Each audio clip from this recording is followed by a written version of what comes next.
नमस्कार प्रिय दर्शकों, एक बार फिर स्वागत है हमारे नए वीडियो में। प्रिय दर्शकों, आज फिर हम नया वीडियो नई जानकारी लेकर हाजिर हुए हैं।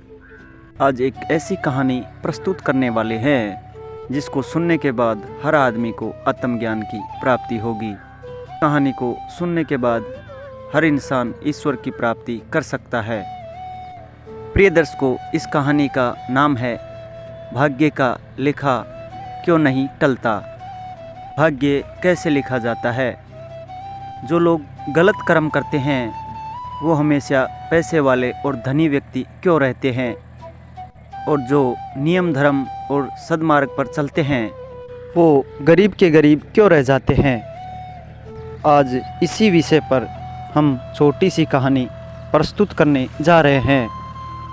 उम्मीद है आज की ये हमारी छोटी सी कहानी आपको ज़रूर पसंद आएगी और इस कहानी से आपको बहुत कुछ सीखने को मिलेगा। प्रिय दर्शकों, जो लोग हमसे नए जुड़े हैं वो हमारे चैनल को सब्सक्राइब कर ले ताकि हमारी आने वाली हर वीडियो पहले आप लोगों तक पहुंच सके। तो प्रिय दर्शकों, शुरू करते हैं आज की ये प्यारी सी कहानी। एक नगर में एक राजा रहा करता था। राजा बहुत धर्म पुण्य किया करता था। राजा की न्याय शासन प्रक्रिया भी बहुत अच्छी थी। एक दिन बैठे बैठे राजा के मन में एक सवाल उत्पन्न हुआ और राजा का दूसरा भाई जो था वो बहुत गरीब था, वो बहुत निर्धन था। राजा के मन में अपने भाई को देख करके ये सवाल उत्पन्न हुआ कि मैं इतना अमीर क्यों हूँ और मेरा भाई इतना गरीब क्यों है, और एक ही माँ के गर्भ से हमने जन्म लिया है, एक ही हमारा पिता है, फिर भी मैं इतना अमीर हूँ, मैं राजा हूँ और मेरा भाई बिल्कुल निर्धन है, गरीब है और उसके पास कुछ भी नहीं है, इधर उधर भीख मांग के खाता है। यही सवाल राजा के मन में घर कर गया। राजा इसी सवाल का उत्तर जानने के लिए बड़ा उत्सुक था और राजा ने तुरंत सभा बुलाई। सभा में बड़े बड़े पंडित, बड़े बड़े आचार्य, बड़े बड़े ज्ञानी, महाज्ञानी लोग उपस्थित कराए और उनके सभी के समक्ष ये सवाल को रखा कि सबसे पहले तो आप मुझे ये बताइए कि भाग्य का लिखा क्यों नहीं टाला जाता, भाग्य का लिखा घटित क्यों होता है। दूसरा सवाल, भाग्य कैसे लिखा जाता है और क्यों लिखा जाता है। और तीसरा सवाल, वो लोग एक ही समय पैदा हुए हैं, एक ही नक्षत्र में पैदा हुए हैं, एक ही वार को पैदा हुए हैं, उन लोगों का भाग्य अलग अलग क्यों होता है। 3 सवाल राजा ने बड़े बड़े ज्ञानी, पंडित, महाज्ञानी और विद्वान लोगों के सामने रख दिए। सभा में सन्नाटा पसरा रहा। कोई भी व्यक्ति उत्तर देने में सक्षम नहीं था।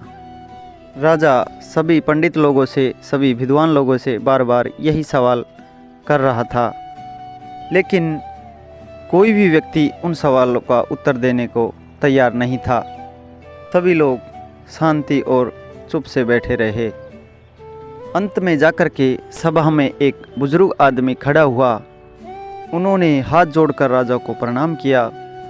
प्रणाम करते हुए बोले कि हे राजन, सवाल का जवाब इस सभा में आपको नहीं मिलेगा। इस सभा में ऐसा कोई व्यक्ति नहीं है जो आपको इस सवाल का जवाब दे सके। यहाँ से कुछ मील दूरी पर एक संत रहते हैं। यहाँ से कुछ मील दूरी पर एक छोटी सी पहाड़ी पर एक संत रहते हैं। यदि आप उनके पास जाते हैं तो आपको इन सवालों का जवाब मिल जाएगा।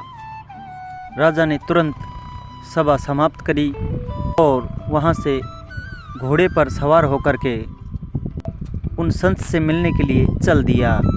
चलते चलते राजा उस पहाड़ी तक पहुँच गए जिस पहाड़ी पर वो संत रहा करता था। उन संत को जाकर के राजा ने ढोक प्रणाम आदेश किया और यही तीनों सवाल संत के समक्ष रख दिए। संत से पूछने लगे कि हे पूजनीय, हे संत महाराज, मुझे 3 सवालों के उत्तर दीजिए।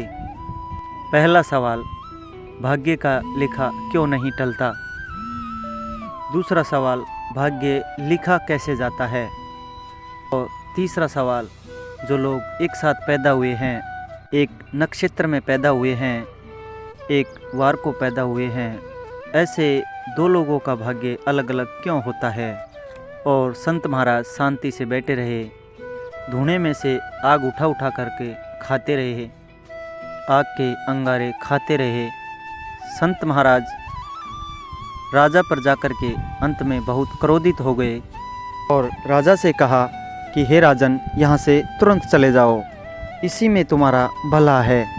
और दबादब आग के गोले खाते रहे और कहा, यहाँ से कुछ दूरी मील पर एक व्यक्ति रहता है और वो मरने वाला है।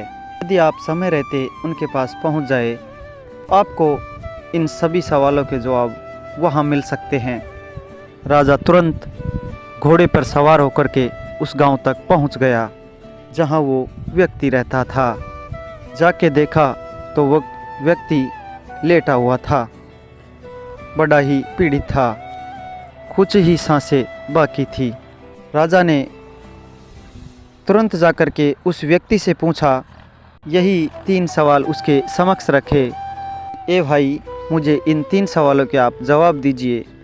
पहला सवाल, कर्म का लेखा क्यों नहीं टलता। दूसरा सवाल, कर्म क्यों और कैसे लिखा जाता है।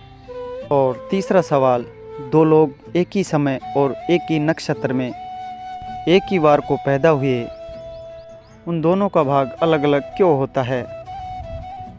वो व्यक्ति राजा को देख करके मुस्कुराने लगा और राजा से कहने लगा, हे राजन, शायद आपको इस बात का मालूम नहीं है, लेकिन मुझे इस बात का मालूम है।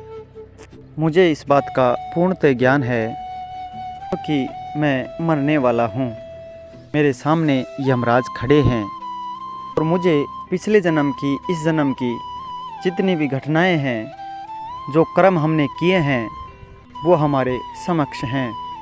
व्यक्ति राजा से कहने लगा, हे राजन, पिछले जन्म में हम 3 भाई थे।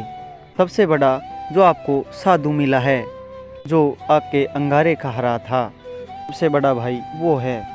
उनसे छोटे आप हैं और आपसे छोटा मैं हूँ। हम तीनों एक ही माँ की संतान थे।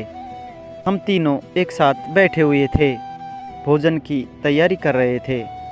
भोजन हमारे समक्ष रखा हुआ था। तभी उसी समय एक भिक्षुक हमारे द्वार पर आया था। भिक्षुक ने आके कहा, मुझे भूख लगी है, मुझे भोजन दे दीजिए, भोजन खिला दीजिए। उस वक्त सबसे पहले बड़े भाई ने कहा था, यदि मैं तुम्हें भोजन दे दूंगा तो क्या मैं अंगारे खाऊंगा। आज वो व्यक्ति अंगारे ही खा रहा है और अंगारे खाते खाते ही वो मर जाएगा। दूसरा व्यक्ति मैं हूँ।